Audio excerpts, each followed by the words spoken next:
Over the last 30 years, human origin science has reached a very important consensus. And that consensus is that all modern humans today on the planet are descended from a population that lived here in Africa. And that population evolved sometime between 200,000 years ago and 100,000 years ago. And then for some reason, around 70,000 years ago, that population left Africa and spread across the planet in what we call the Great Human Diaspora. And that first population out of Africa was a small population. It could have even been one tribe of peoples. So the origins of advanced cognition, the origins of high levels of cooperation, the origins of modern human behavior lies here in Africa. And many of us think it evolved first on the South African coast.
Prehistoric people were always looking for shelter that they could use.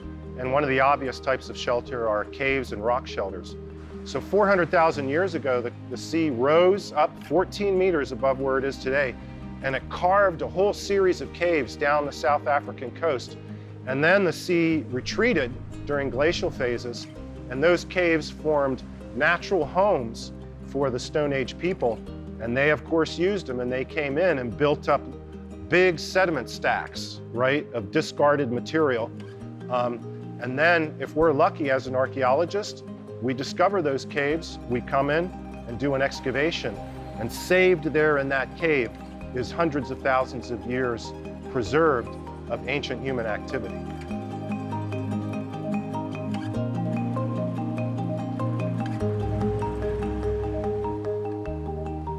The Middle Stone Age archaeological sites along the Cape South Coast have some of the richest habitation of early humans anywhere on Earth, early Homo sapiens, our early ancestors. These records go back as far as 160,000 years. I'm going to ask you to imagine a landscape under the sea. Behind us right now, there's shimmering blue, but in fact, if you could find the plug and pull it out and watch the water slowly disappear, what you would see exposed is a now extinct, totally submerged terrestrial landscape.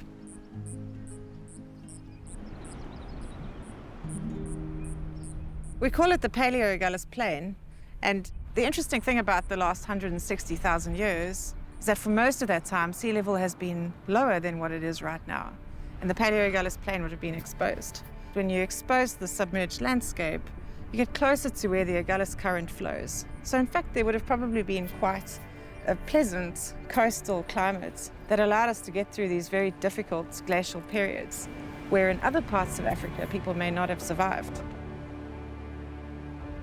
We know that on those ancient submerged ecosystems, there were large-bodied grazing species, giant buffalo, giant zebra, giant hartebeest.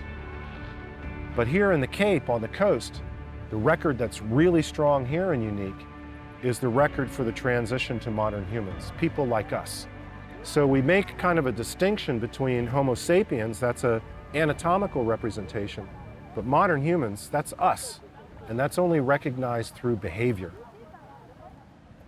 Many of the earliest evidence that we have for complex behavior is found here on the South African coast. So what are some of those features? First time people expand their diet to coastal food. The first, complex pyrotechnology, so using fire to modify raw materials. Earliest evidence for people collecting seashells. The first evidence we have for people grinding pigments. Earliest evidence we have for engraving ochre, engraving symbols on ochre. The earliest evidence we have for paint jars. Earliest evidence for what's a really complex form of stone tool type that we call microlithic technology.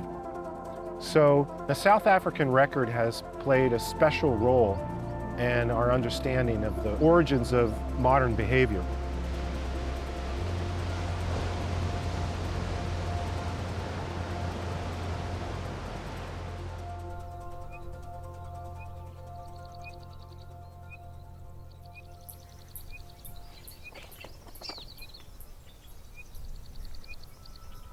So here we are in the heart of the Cape Flora, and the vegetation that I'm standing in is Fynbos.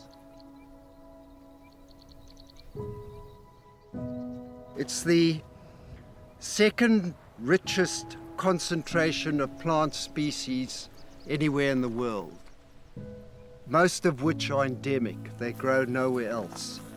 The Cape region, particularly its southwestern corner, has remained relatively constant in its climate over the last 1,000,000 years or so. Many other parts of the world underwent huge changes in association with the glacial, interglacial cycles that have occurred across the globe. Because the climate remained fairly constant, evolution wasn't interrupted. So in the Cape region, we find examples of extremely ancient plants, and speciation has continued uninterrupted. And all this results in is a massive accumulation of species. If you look across the landscape, we've got this amazing topography. We've got the underlying sandstones, what we're standing on now, very ancient soils, and very different from what's down below us here. So as you drop down into the valleys, there's this completely different geology where the sands have blown up from the coast with fluctuating sea levels. So these are actually deep valleys that have been filled with sand, with alkaline marine-derived sands. So high pH down there, low pH here, and a completely different set of species. And then obviously we've got the mountains, so we've got north-facing, south-facing, very different flora on the northern side to the southern side. All of these little habitat changes, and some of them are very subtle, resulting in different species.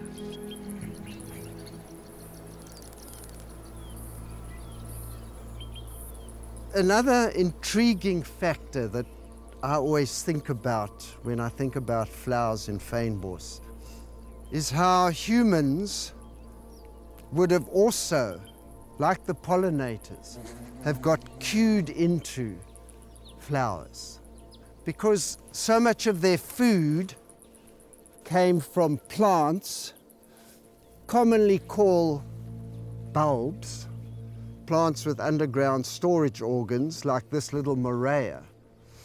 And they would have had to recognize the occurrence of the morea through the flower.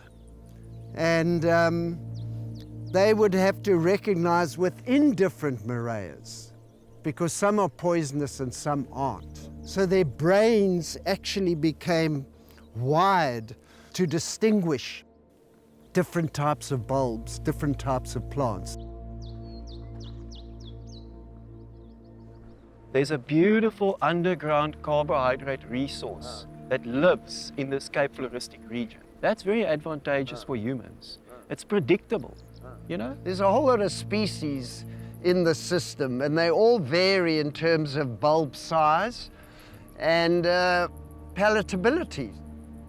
Elzaan Singles is another student in our project who did a PhD about these bulbs, and she made a fascinating observation. She went to the veld just after it burned, right? And she went up to these Watsonias, and the fire in the veld had done all the processing for her, and you could just pick it up and put it in your mouth. So there was a huge incentive then for people to burn the felt in those times, both to make the bulbs more apparent and more accessible, because a lot of them flower only in the first year or two after fire, but also because you're cooking your food. This provides the basis for fire stick farming, which means that people have probably been managing these landscapes. Many of the life histories we see today in Fynbos, particularly the ones that become so apparent after fire, might have been a co-evolution with human fire regimes. I love that, eh? So it's a beautiful example of how humans were immersed within an ecosystem, not on top.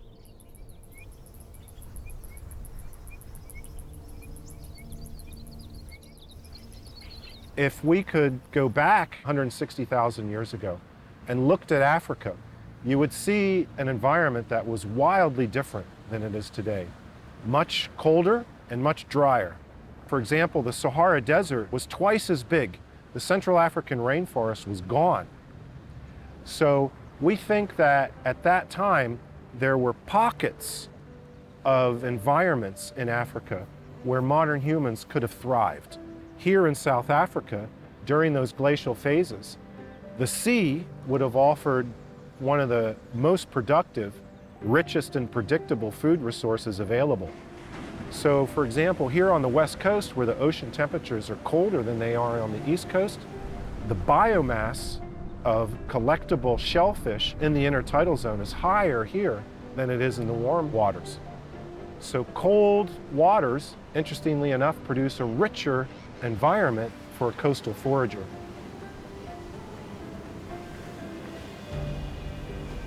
Hey, look at this. It's not a great day. Look at this. I mean, it's quite a big swell. It is spring tide, so it's the lowest it's going to be in 2 weeks. But rough seas, but already food. Yep, Look at this. But look at the protein. Yep. I mean, we've got these huge limpets. Let's just get one off without damaging it. Look at that. How much protein is in that? It's amazing.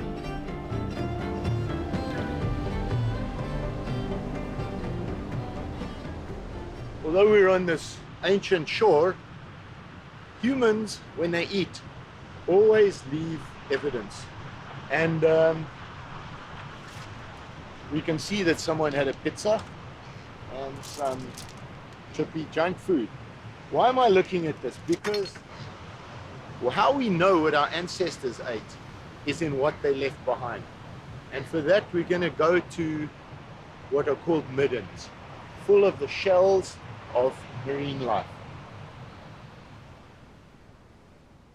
So here we've got a midden, which is a collection of the hard bits of what our ancestors ate, or at least what recent foragers ate.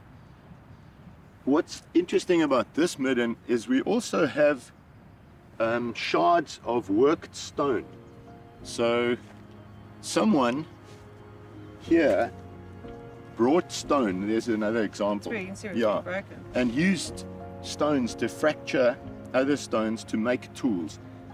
These would have been used to scrape the flesh out of the shells.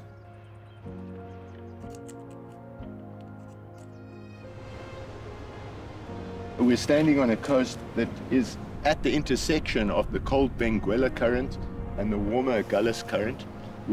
Biologically, we're in an overlap zone where we still have productivity, we still have a lot of nutrients, but we also have warmer water. We have a mixture of species from both marine systems. So this was a fantastic shore to live on and a fantastic place to get food out of the sea.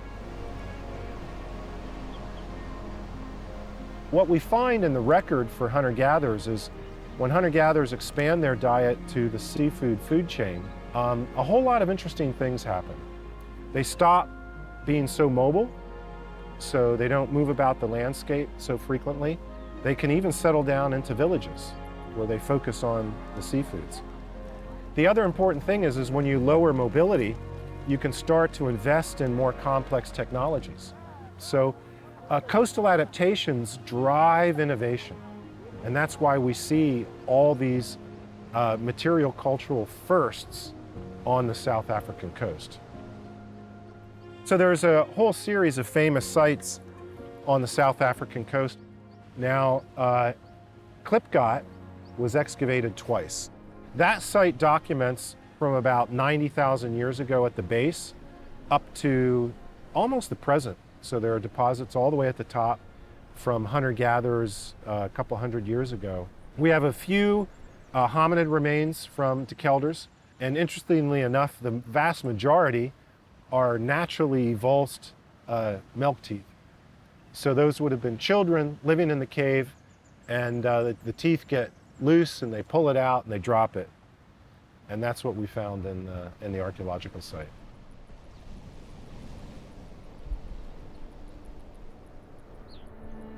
When early modern humans were walking this landscape, there would have been a community of animals very different than what we see today.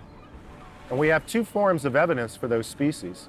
One form of evidence is in the caves where we find their bones. And the other form of evidence is the trackways, actually the footprints of the animals. And you can see 3 footprints in front of you. 1, 2, 3. And these are footprints of a very large-bodied animal, either a giant buffalo, which was an animal probably 2 to 3 times the body size of the modern Cape buffalo, or the giant zebra. And they would have been walking across the ancient dune systems, which would have had vegetation probably on them at that time. And those footprints get preserved when the dunes lithify or turn to stone from calcium carbonate.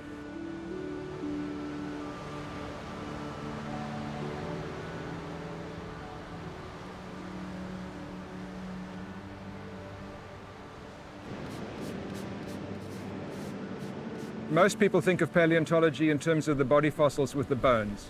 So I don't deal with the bones, I deal with the tracks and traces. And the beautiful thing is how these two mesh together and the one complements the other. And you know, the body fossil record will show the gaps in our record and we'll show the gaps in the body fossil record, and together we piece together a more complete picture. And we're learning things about humans here that you would never learn from the body fossil record. We're seeing how people made patterns in the sand and how we're able to interpret those patterns today.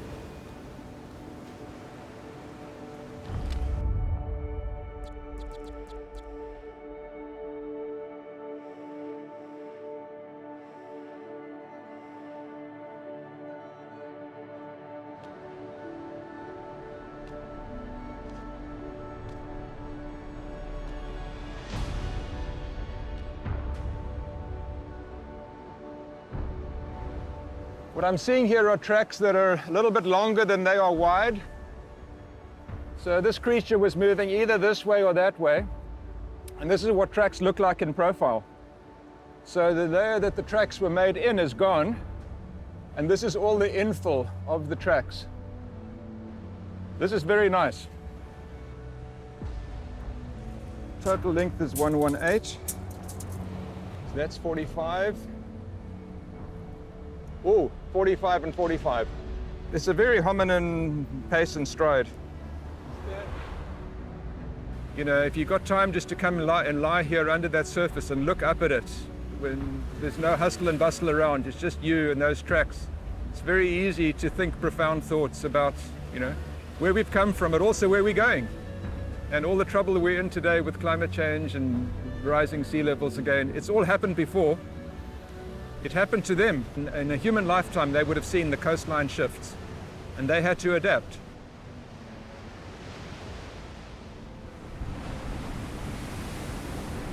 Because of the abundance of both seafood, the plants that you find in the Fynbos, and the presence of the large grazing antelope, that created a tripartite, rich source of food that allowed people to thrive here on the South African coast.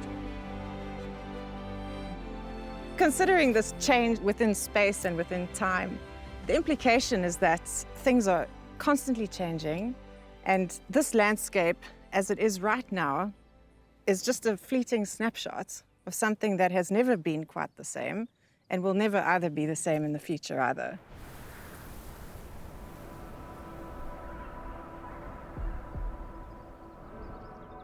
What I think is that in all of us, because we all came from here, is wired this appreciation of biodiversity.